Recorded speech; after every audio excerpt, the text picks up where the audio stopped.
सभी साथियों को नमस्कार। मैं अंकित दुबे आपका स्वागत करता हूं अपने YouTube channel smart study by Ankit. ये क्लास होने वाली है हमारी हिंदी के टॉपिक वाक्य को लेकर। इससे पहले हमने काल टॉपिक को पूरा कर लिया है। आज से हम अपना वाक्य वाला टॉपिक आपके समझ लेके आए हैं। जो भी साथी नए हैं वो चैनल को लाइक करें और वीडियो को सब्सक्राइब करें और हमारा चैनल भी सब्सक्राइब कर लें, जिससे कि आप आगे आने वाली वीडियो तुरंत प्राप्त कर सकें। तो देखिएगा, वाक्य कहता क्या है? सार्थक शब्दों का वह रूप जिससे पूर्ण अर्थ निकले, यानी कि ऐसा सार्थक शब्दों का मेल हो जिससे हम पूर्ण अर्थ निकाल लें, उसको बोलते हैं हम वाक्य। ठीक, जैसे कि मोहन स्कूल जाता है, यह एक वाक्य है। सीता खाना खाती है, यह भी वाक्य है। पूर्ण अर्थ निकल रहा है, उसको हम वाक्य बोलते हैं। अच्छा, अब बात कर रहे हैं इसके प्रमुख 6 तत्व हैं। किसके तत्व की बात कर रहे हैं? वाक्य के प्रमुख 6 तत्व। पहला है सार्थकता, दूसरा है क्रम या पदक्रम, तीसरा है आकांक्षा, चौथा है योग्यता, पांचवा है निकटता और छठा है अन्वय। अब हम इनको एक एक करके यहीं पर समझते हैं। सार्थकता का मतलब क्या होता है? सार्थकता का मतलब होता है कि वाक्य जो है वो कितना सार्थक है। जैसे हमने बोला राहुल दूध पीती है, ये हमने बोला, तो क्या इसकी सार्थकता सिद्ध हो रही है? सार्थकता का मतलब होता है कि वाक्य बिल्कुल सत्य बोले। लेकिन राहुल दूध पीती है ना होगा, क्या होगा? पीता है हो जाएगा। इस तरीके से हम सार्थक शब्दों को समझ सकते हैं। ठीक, कितना वाक्य सार्थक अर्थ देता है। क्रम या पदक्रम का मतलब क्या है? कोई वाक्य का जो शब्द है आगे पीछे लिख दिया जाता है, उसको हम बोलते हैं पदक्रम संबंधी अशुद्धि, जो कि वाक्य में आती है। जैसे हमने बोला नाव में नदी है, नाव में नदी है, क्या ये वाक्य सत्य है? नाव में नदी हो सकती है? नाव में नदी कैसे बन जाएगी? कोई नदी बन ही नहीं सकती है। हम ये कह सकते हैं कि नदी में नाव है। क्या कह सकते हैं? नदी में नाव है। तो इस तरीके से ये क्रम जो होता है वो होता है इसका सार्थकता वाला। कि क्रम अगर हम आगे पीछे करते हैं तो वाक्य जो है वो गड़बड़ हो जाता है। इसी को सुधारने के लिए एक इसका ये भाग है। एक है आकांक्षा, यानी कि किसी की इच्छा। जैसे हमने कहा मोहन को लिखना पसंद है, नहीं ऐसे लिख लो क्या? मोहन खीर खाना चाहता है, खाना चाहता है। अब हम यहां क्या करें? अगर हम यहां पर मोहन को हटा दें तो क्या वाक्य पूर्ण है? अब खीर खाना चाहता है, ये आकांक्षा है, पर है किसकी? उस बर्ड को भी तो लाना है जिस बर्ड की आकांक्षा है। जैसे मोहन की है, सुरेश की है, जिसकी भी है उसका नाम लिखना है। तो ये चीज जो होती है ये आकांक्षा पे डिपेंड करता है। अब हम बोले योग्यता। देखो, वाक्य जो होता है उसमें योग्यता होनी चाहिए कि वो कितना योग्य वाक्य है। अभी हम वाक्य को टेढ़े मेढ़े शब्दों में लिख दें तो वो अयोग्य हो जाता है। इस तरीके से योग्यता भी इसका याद रखना, मतलब कुछ 6 नाम याद रखने हैं आपको। निकटता यानी वाक्य में करीबी होनी चाहिए। ठीक, और अन्वय यानी वाक्य घुले मिले होने चाहिए। तो इसके 6 भेद कौन से हुए? सार्थकता, क्रम, आकांक्षा, योग्यता, निकटता और अन्वय। ठीक, आप समझते हैं वाक्य के जो अंग हैं, एक तो उद्देश्य है, एक है विधि है। तो उद्देश्य क्या होता है?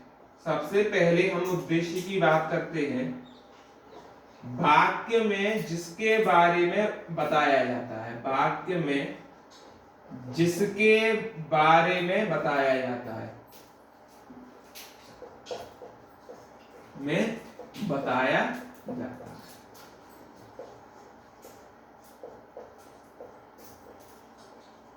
ठीक, ये होता है हमारा उद्देश्य, जिसके बारे में, जैसे हमने मोहन के बारे में बताया, मोहन बहुत होशियार है, तो मोहन अपनी जगह क्या है? कर्ता का काम कर रहा है, यानी कि इसमें कर्ता के विस्तार पर ध्यान दिया जाता है। इसमें कर्ता का विस्तार,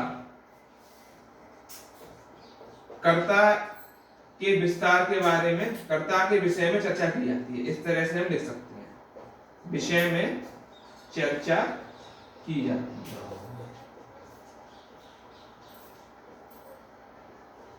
अच्छा, उद्देश्य तो हम समझ गए।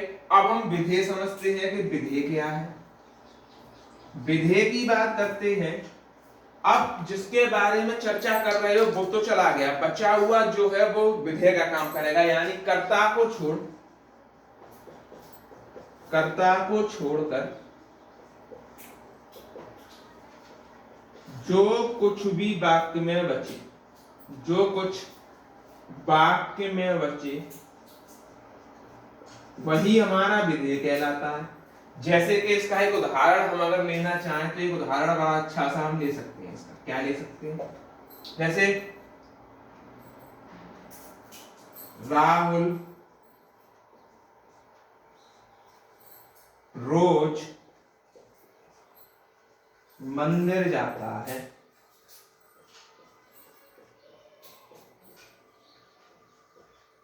बताया किसके बारे में जा रहा है? राहुल के बारे में। तो राहुल यहां पर क्या करेगा? कर्ता का काम करेगा, यानी उद्देश्य का काम करेगा। कर्ता, उद्देश्य पढ़ रहे हैं तो यहाँ उद्देश्य का काम कौन कर रहा है? आप कहेंगे राहुल कर रहा है। अब ये जो चीज बची हुई है ये हमारी विधेय कहलाती है। क्या कहलाती है? विधेय। अब आप समझ गए होंगे उद्देश्य क्या होता है और विधेय क्या होता है। देखिएगा, वाक्य का वर्गीकरण दो प्रकार से किया जाता है। एक तो रचना के आधार पर और दूसरा अर्थ के आधार पर। इसके आधार पर? अर्थ के आधार पर। अर्थ ही गड़बड़ हो गया। अर्थ के आधार पर। अब बात करते हैं रचना के आधार पर वाक्य का वर्गीकरण। तो रचना के आधार पर देखते हैं। रचना के आधार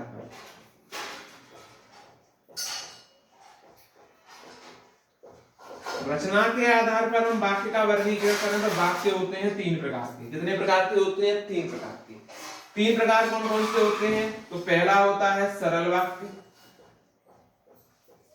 कौन सा होता है? सरल वाक्य। दूसरा होता है मिश्र वाक्य और तीसरा होता है संयुक्त वाक्य। कौन सा होता है? संयुक्त वाक्य। ठीक। अब हम इन तीनों के बारे में पहले पढ़ेंगे और अर्थ के आधार पर आपका कल कराएंगे। आज हम रचना के आधार पर पढ़ लेंगे, कल हम अर्थ के आधार पर पढ़ लेंगे। वाक्य टॉपिक हो जाएगा फिनिश। चलिए रचना के आधार पर हम वाक्यों को देखते हैं। देखो, सरल वाक्य की बात करते हैं। सरल वाक्य क्या होता है? जैसे साधारण वाक्य के रूप में जानते हैं। इसको आप ऐसे समझ सकते हैं, इसमें एक उद्देश्य होता है। एक उद्देश्य होता है। ठीक, एक उद्देश्य हो गया। एक विधेय होता है। एक उद्देश्य, एक विधेय होता है और क्रिया होती है। क्रिया होती है। ठीक। जैसे कि हम उदाहरण लेना चाहें तो उदाहरण दे सकते हैं, राहुल पानी पीता है। पानी पीता है। ठीक। आप देख रहे हैं राहुल हो गया उद्देश्य। क्या हो गया? राहुल उद्देश्य। पीता क्या हो गया? आप बोलेंगे क्रिया। और ये क्या हो गया? आप बोलेंगे विधेय। ठीक। यानी एक उद्देश्य, एक विधेय और एक ही क्रिया होती है। वो वाक्य होते हैं साधारण या सरल वाक्य। जैसे आप कोई सा वाक्य ले लें, मैं घर जाता हूं, पक्षी पेड़ पर चिल्लाते हैं। आप कई तरीके से वाक्य बना सकते हैं। मेन जो होता है बस यही समझना होता है, एक उद्देश्य, एक विधेय और क्रिया। इसीलिए मैंने उद्देश्य और विधेय को आपको पहले ही बता दिया कि उद्देश्य क्या होता है और विधेय क्या होता है। देखिएगा, हम बात करते हैं मिश्र वाक्य की। मिश्र वाक्य क्या होता है? एक सरल वाक्य होता है, उसके अधीन एक उपवाक्य होता है। ठीक, सरल वाक्य हम पढ़ चुके हैं क्या होता है, और अधीन जो उपवाक्य है ये हमें समझना है। उपवाक्य क्या होता है, पहले हम उपवाक्य की ही बात कर लेते हैं, जो कि हम एग्जाम्पल के जरिए आपको बताते हैं। जैसे कि हम इसका एक उदाहरण ले लेते हैं। पहले आप ये देख लीजिए उदाहरण से पहले कि पहचान ये होती है बीच में कि, क्योंकि, जैसा वैसा, जितना उतना, जब कब, यहां वहां, ये वाले वर्ड आते हैं तो ये मिश्र वाक्य में आते हैं। ये आपको कल क्लियर होना चाहिए। ठीक, अब इसका उदाहरण हम लेना चाहें तो क्या लेंगे? मोहन ने कहा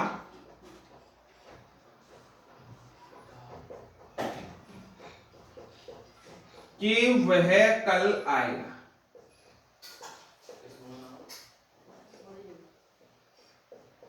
मोहन ने कहा कि वह कल आएगा। आपने कीवर्ड देखा और ये क्या बन गया? मिश्र वाक्य। आपने पहचान से इसको पहचान लिया कि कीवर्ड जुड़ा है, ये मिश्र वाक्य का है। लेकिन हमें अभी उपवाक्य को समझना है। जब तक हम उपवाक्य को नहीं समझेंगे पूरा सेंटेंस हम थोड़ा दिक्कत में लग सकता है कि कैसे किया जाएगा। देखिए, आप ये तो जान लें वह कल आएगा, ये सरल वाक्य क्या है? ये सरल वाक्य। इससे जुड़ा है तो इसको छोड़ दो।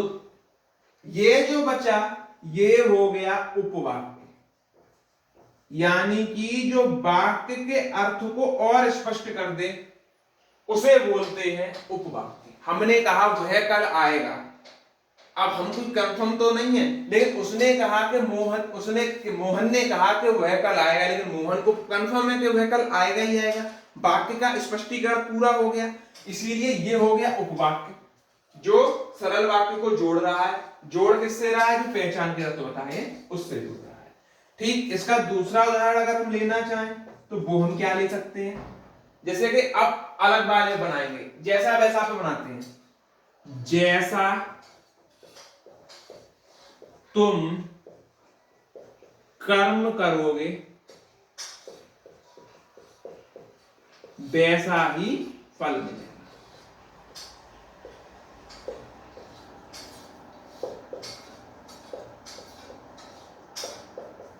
ठीक, अब इसमें हम सब चीज करेंगे, उपवाक्य भी छांटेंगे, सरल वाक्य भी छांटेंगे और आपको पूरा इसका सॉल्यूशन देंगे।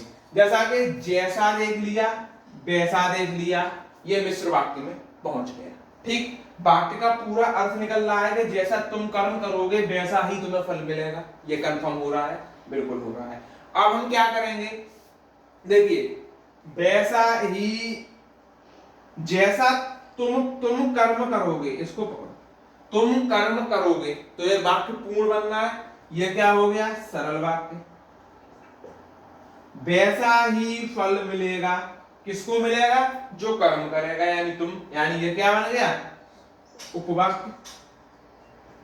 वाक्य को जोड़ रहा है तो ये होता है हमारा मिश्र वाक्य। अब आप इस पर भी एग्जाम्पल बना लें, जितना लोग उतना ही लोग, थाली में जितना जाए पेट में, ये भी एक वाक्य बन जाएगा। जब तब का बना लो, यहां वहां का बना लो, ये भी आप वाक्य बना सकते हैं। अब चलते हैं संयुक्त वाक्य की तरफ। बात कर लेते हैं हम अपने संयुक्त वाक्य की तरफ। संयुक्त वाक्य क्या? एक से अधिक उपवाक्य हो। क्या हो? एक से अधिक उपवाक्य हो। अब हम उपवाक्य समझ चुके हैं क्या होता है, तो अब हम समझ जाएंगे वाक्य को देखकर कि इसमें एक से अधिक उपवाक्य हैं कि नहीं, वो भी दिखाएंगे अभी हम आपको। पहचान क्या है? और आए, एम आए, तथा, या, इसलिए, किंतु, परंतु, लेकिन, ये वाले वर्ड जब आपको दिख जाते हैं तो आप संयुक्त वाक्य टिक लगाकर आ रहे होते हैं। ठीक, अब हम इसका उदाहरण लेते हैं, जैसे कि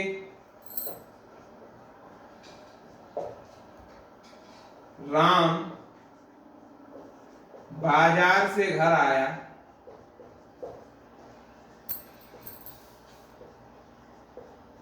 और मिठाई लाया।